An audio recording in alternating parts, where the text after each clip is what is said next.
Olha, eu tô surpreso, tá? Eu tô surpreso com o que o Grêmio apresentou contra o Fluminense e também surpreso com a frase que eu vou te dizer, que o Grêmio merecia ter ganho o jogo do Fluminense. O Grêmio merecia ter vencido a partida que fez contra o Fluminense nesse domingo, 26 de julho, na Arena. Tá? E por que eu tô dizendo isso? Porque o Fluminense deu um chute no gol, que foi no pênalti, marcado pelo Hulk. O Fábio fez no mínimo duas grandes defesas. E eu esperava muito menos do Grêmio contra o Fluminense. Eu esperava que o Grêmio em casa ou ia tentar controlar e não ia conseguir, ou ia se expor e o Fluminense, um dos melhores times do campeonato, a tabela mostra isso, iria se impor. Não aconteceu. O Grêmio conseguiu um empate, buscou o empate, mas fica a sensação de que poderia ter conseguido um resultado melhor. É sobre isso que eu quero falar contigo, sobre o empate, sobre o pênalti do Kahneman, as defesas do Fábio e esse contexto todo da gente olhar e ver o empate em casa contra o Fluminense como um resultado que surpreendeu. Bom, vamos lá. Primeiro a gente precisa voltar no pré-jogo para entender por que eu me vejo surpreso diante do que o Grêmio fez. Porque o Fluminense, ele é um time melhor do que o Grêmio. E não é só a tabela que mostra isso, é só ver os jogos do Fluminense, tá? E eu, na minha cabeça, pensei, bom, o Grêmio ou ele vai tentar se expor e aí vai cair o barraco, ou o Grêmio vai tentar de alguma maneira se fechar e controlar o jogo a partir disso. E aí, além desses dois cenários que eu imaginei, a escalação não teve o Everton com indisposição estomacal, o famoso piriri, né? E aí tudo se desenhava para um jogo onde o Fluminense iria apertar, apertar, apertar, apertar, apertar. E não aconteceu. Eu tô com as estatísticas abertas aqui no SofaScore, né? Finalizações, 12 do Grêmio, 7 do Fluminense. Defesas do goleiro, 4 defesas do Fábio. Tá? O Grêmio teve mais escanteios, o Grêmio trocou mais passes que o Fluminense, o Grêmio termina a partida com mais posse. Aí aqui nesse momento, no final do jogo, em que o Grêmio busca o empate com o gol do Diego Caetto, estreante, e aí faz uma pressão e tem uma grande defesa do Fábio, evitando o gol de cabeça do Vila Sante, que seria a virada. Então assim, tudo isso me surpreendeu. Tudo isso me surpreendeu. Me surpreendeu o Grêmio ter, no primeiro tempo, o Amuso achou uma bola muito boa pro TT, né? E o TT, ele não perde o gol, ele tenta e não consegue, né? Não vou dizer assim, ele rifou a bola. Não, ele não conseguiu, né? Ele deveria ter feito o gol, deveria, né? Mas o que me chama a atenção é que o Grêmio conseguiu ser organizado e controlar o jogo. Porque, sincero, honestamente, é, se vocês me dissessem que isso iria acontecer antes do jogo, eu não imaginaria. Ok, o Grêmio poderia vencer o Fluminense numa trocação, numa bola parada, né? Mas não foi isso que se apresentou, tá? O Grêmio, a meu ver, ele produziu mais do que o Fluminense. E por isso que eu digo que a vitória, o Grêmio merecia a vitória. O Grêmio poderia ter vencido o jogo, tá? É, aí até que surge o pênalti. Né? O Grêmio tinha um jogo controlado. No intervalo, o Luiz Castro poderia ter soltado um pouquinho mais o Grêmio, né? O Luiz Castro poderia ter feito mudanças no Grêmio. Um Grêmio que começou com Grando, Pavon, Gustavo Martins, Kahneman e Marlon, Noriega, Vijaçante, Nardoni, TT, Amuso e Carlos Vinícius. O Fluminense do Fábio, Guga, Thiago Silva, Freites e o Arana, Martinelli, Hércules, Canóbio, Acosta, Serna e Hulk. No intervalo ele poderia ter soltado um pouco mais do time? Poderia. Poderia ter tirado um dos volantes, né? Como ele fez depois. Né?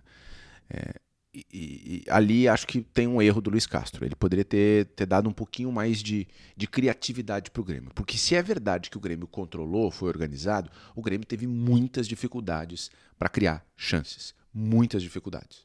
Né? Se tu viu o jogo, pode comentar aqui o que te pareceu. Se não ficou essa sensação aí também. De que controlou o jogo, mas não criou. Né? E aí foi criar no fim, quando vira o jogo, e aí vai para abafo, o Fluminense sente o gol de empate. Mas gol de empate depois, tá? Primeiro a gente fala do gol sofrido, que surge numa cobrança de escanteio em que o Kahneman toca com a mão na bola. Cara, alguém tinha dúvida de que não era pênalti? no momento ali, antes mesmo dos jogadores do Fluminense se mexerem, eu digo, bah, pênalti. Né? E é um pênalti que me chama a atenção, porque o Kahneman, cara, o Kahneman não é o pênalti que o Kahneman faz, tá? O Kahneman pode fazer outros tipos de pênalti. Agora, com o braço aberto, eu não me lembro. E é um braço muito aberto. E é um erro, assim, muito absurdo. Porque ele abre o braço, não é nem para se equilibrar. A impressão que dá é que ele abre o braço meio que para proteger a passada da bola. Né? Ou para segurar um adversário. Como é que faz isso, cara? Como que o Kahneman faz isso? Né? Pênalti, pênalti. E aí o Hulk bate bem e converte. E o Kahneman, ele ainda faz um recuo pro Grando que a arbitragem não viu, né? Aliás, a Edna não viu o pênalti. O VAR teve que chamar para dizer e ela não viu o recuo, né?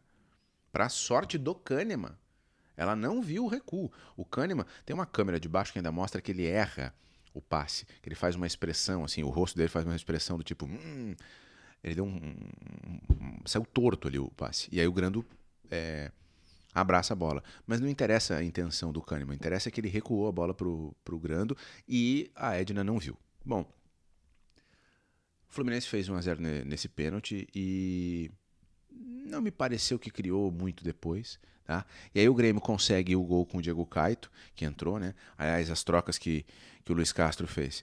Diego Caito, Bright White, enamorado, Giovanni Cabral e Pedro Gabriel. Eu gostei do Giovanni Cabral, tá? Gostei do Giovanni Cabral. O Diego Caito, ele ganha muitos pontos pela atitude, né? Por ter entrado na área, por ter chutado, a bola desvia e vence o Fábio. Mas eu gostei mais da participação do Giovanni Cabral do que do Diego Caito no jogo. Mas o gol do Diego Caito é importantíssimo, importantíssimo. E aí, depois do gol, o Grêmio vai para cima, o Grêmio pressiona, o Grêmio tenta. E o Fábio faz uma defesa que salva o Fluminense de levar a virada. Né? Uma defesa gigantesca, tá? A cabeçada do Vila Sante pro chão, ele vai no canto e ele tira a bola que seria gol do Grêmio. Uma baita defesa do Fábio, tá? Bom, se a gente olhar para esse cenário, o Grêmio soma um ponto, o Grêmio reage, né? O Grêmio estava perdendo e reage dentro de casa. Eu saí com a sensação de que o Grêmio poderia ter vencido o jogo, né? E aí a gente olha para a tabela de classificação. O Grêmio é 15º, chegou a 22 pontos, passou o Inter, tá? Deixa de ser o primeiro fora da zona, mas continua perto do Z4. Eu quero mostrar para vocês o recorte dos últimos 5 jogos do Grêmio no campeonato. Tem um empate com o Bahia, 1-1 na Fonte Nova, 17 de maio. Vitória em cima do Santos na Arena, 23 de maio, 3-2. Derrota para o Corinthians no dia 30 de maio, o último jogo antes da Copa, 3-1 na Arena. Derrota para o Mirassol, dia 17 de julho, lá em São Paulo, 2-1. E agora empate com o Fluminense. Nos últimos 5 jogos, o Grêmio tem uma vitória. Uma vitória. Tá? Por que eu estou fazendo esse recorte de 5 jogos aqui? Porque ele mostra bem o momento, ainda que os jogos sejam de maio, mas ele mostra o momento do time no campeonato. Se a gente comparar com o Inter, por exemplo, que é o time que o Grêmio ultrapassou, o Inter vem de 4 derrotas. Tá? 4 derrotas seguidas. A última vitória do Inter foi em 16 de maio. Por que eu estou fazendo questão de citar isso? 4 derrotas seguidas é uma sequência difícil de se ver. Tá? Pensei porque os times da zona podem enfileirar isso. Mas agora, na reta final do campeonato, vai ser difícil encontrar um time que perca 4 partidas seguidas, assim, nessa zona da tabela. Então, o Grêmio teve que contar com isso para subir uma posição. Que é uma posição que ela é... Beleza, na prática o Grêmio subiu uma posição, mas é um ponto e não muda absolutamente nada na vida do Grêmio no campeonato. Claro que é importante ganhar um ponto, é melhor um ponto do que 0, óbvio, né? Mas vejam que o Grêmio só subiu uma posição porque o Inter perdeu 4 jogos consecutivos. Senão, o Grêmio não teria subido de posição. Tá? E vamos lá, o que significa a gente estar aqui falando sobre uma atuação surpreendente do Grêmio contra o Fluminense e um empate que a gente está falando aqui, que para mim fica muito claro que a briga é essa, lutar contra o rebaixamento. E aqui pensando contigo, a sensação é de que vai ser isso se não até a última rodada, até as últimas 3 rodadas finais do campeonato. Tá? O Grêmio em 20 jogos no Campeonato Brasileiro. É que a gente tá muito perto da coisa e a gente não enxerga, né?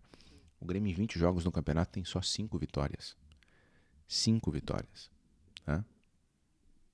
5 vitórias. E no momento que eu tô gravando o vídeo, o Remo tá vencendo o Vitória. E o Remo, que era penúltimo colocado, tá com a mesma pontuação do Inter e a 1 ponto do Grêmio. E o Remo tá chegando a 5 vitórias no campeonato. Mirassol, Remo, Vasco, Inter, Grêmio, Santos, toda essa galera tem só 5 vitórias em 20 jogos. É muito pouco, gente. É muito pouco. Muito pouco. E olha que curioso, né? Grêmio e Inter tem 22 gols marcados, 26 gols sofridos. Uma loucura isso, né? E agora o Grêmio tem 7 empates, o Inter tem 9 derrotas. Comenta aí o que tu achou do empate do Grêmio com o Fluminense. A gente se vê nessa segunda-feira de manhã bem cedo aqui no canal com aquela live. Bruno Flores e eu falando sobre as notícias e a rodada, beleza?